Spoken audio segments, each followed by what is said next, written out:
আসসালামু আলাইকুম। আমরা এখন যেখানে অবস্থান করতেছি এটা হচ্ছে জান্নাতুল বাগী, যেটা মদিনা শরীফে অবস্থিত। হেরাম শরীফের পাশেই মদিনাতে আপনারা নামাজ শেষে দেখেন যে আমাদের জায়নামাজের জন্য নামাজ হয় এবং সেখানে এই নামাজ হয় কোথায় লাশগুলা দাফন করে এটা অনেকেই হয়তো জানেন না, কিন্তু নাম শুনেছেন বা এই বিষয়ে আপনাদের অনেকের জানার ইচ্ছা ছিল। তো আজকে আমি এই বিষয়ে আপনাদেরকে ধারণা দেওয়ার চেষ্টা করব।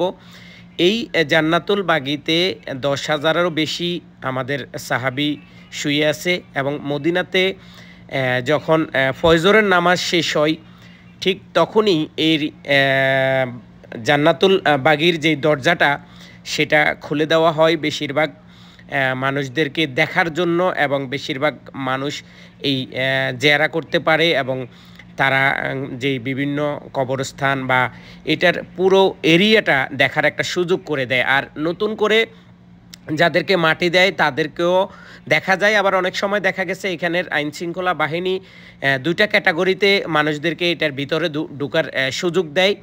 একটা হচ্ছে আপনি শুধু ঘুরে ঘুরে জিয়ারা করেন, আপনি দোয়া দুরুজ করেন, অসুবিধা নেই। আর অন্যটা হচ্ছে যারা লাশ নিয়ে যায়, লাশ কবর দেয় এবং অনেকজনেই সেই লাশের সাথে লাশ ধরে অথবা কাঁধে নিয়ে তারাও কিন্তু ওই সুযোগে ওই মানুষটার সাথে গিয়ে কিভাবে লাশ কবর দেয় টু জেড তারাও কিন্তু দেখতে পারে।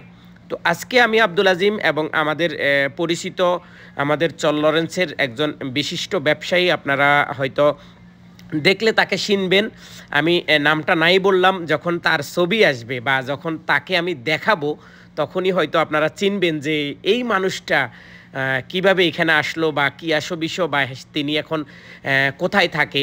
তো তাকেই আমি একটু দেখাবো। ইনি হচ্ছেন আমাদের লরেন্স বাজারের একজন, বর্তমানে না আগে ছিলেন, কারণ বর্তমানে তার সিচুয়েশন অনেকটাই খারাপ, সেজন্য তিনি ব্যবসা বাণিজ্য সব কিছু ছেড়ে তিনি চলে এসেছেন আমাদের সৌদি আরব। এবং সৌদি আরবে তিনি একটি কোম্পানিতে মোটামুটি এখন একটা জব করে।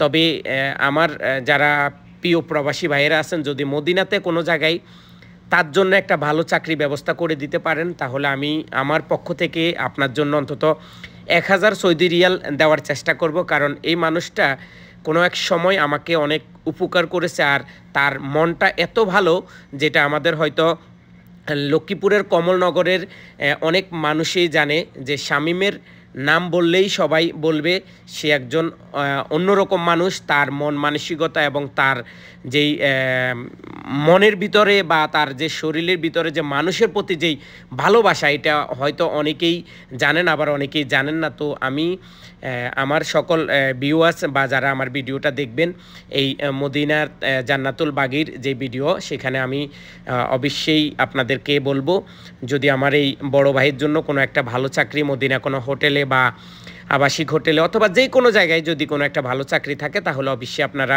আমার ভিডিওতে কমেন্ট করলে আমি আপনাদের সাথে যোগাযোগ করব। এই ছিল আমার কাছে।